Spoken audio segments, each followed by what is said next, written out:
To all you potheads. Congratulations to the potheads. As ABL says, I have coffee on deck. Bustelo. Let's go.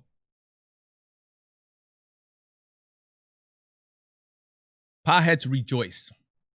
House votes to federally decriminalize marijuana.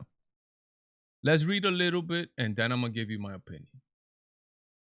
For the first time in congressional history, the House of Representatives voted to pass a measure that will decriminalize marijuana use at the federal level, months after pulling the bill amid worries that controversial vote will cause some lawmakers to lose tie races. First time ever in history, the House, again, this is just the House.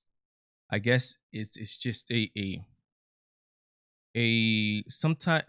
sometimes they do these bills to like grandstand or to say, look, I voted for this or whatever, blah, blah, blah.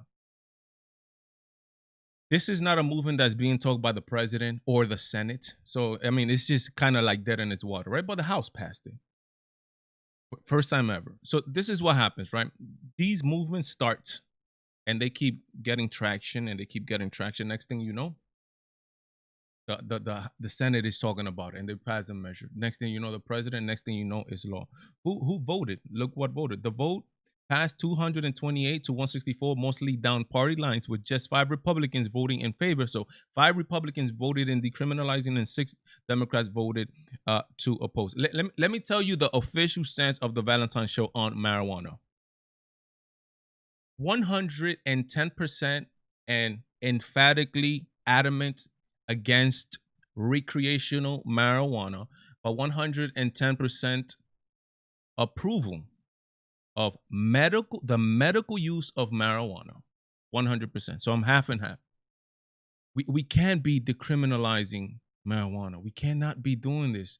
This is just, it's everywhere. If you don't live in the hood, if you don't live in the projects, if you don't live in New York City, yo, it's everywhere. They're smoking it outside of in front of the buildings. You don't want to be smelling that. You want to be in your house. You don't want to be smelling weed all day long. You don't want that. But what's the problem with that? You start decriminalizing stuff, right? And you don't control it. Again, 100% in favor of medical marijuana. But then this happens. This happened over this voting period, this voting cycle. Oregon becomes the first state in the United States to decriminalize all drug possessions. Oregonians made their state the first in the United States to decriminalize the personal possession of illegal drugs, including, listen, I mean, this is freaking La La Land, man. But this is how it starts. Including cocaine, heroin, oxycodone, methamphetamine. And you know who's going to be the one suffering from this? Poor people. That's where is it at. That's where the carjackings are at. That's where the window breaking is at. I'm in the city. Let me tell you a story. I'm in the city. Look what I have to do. I have had 2 cars busted in already, windows busted in, to check what's inside my car.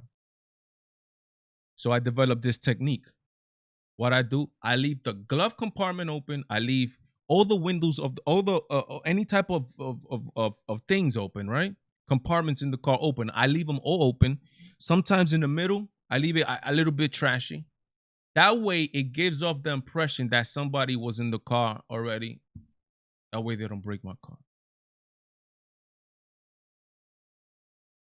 That's where you're at. That's what you have to do. And you're gonna leave. I mean, like, where I mean, it just make no sense. We're the United States is going through an opioid epidemic, and now we're gonna start decriminalizing stuff. What you guys think? Am I taking it overboard? But that's, again, this is where it starts. And the leftists, they know this very well. And the politicians don't care about this. The politicians, they only care because they're gonna tax this with obviously tax, right? They're gonna get their revenues, and now they're gonna have their state or their county or their city's gonna have more money. Plain and simple. They don't care. It's all about the money. But there's repercussions to all these things. And again, the goalpost just keeps moving constantly.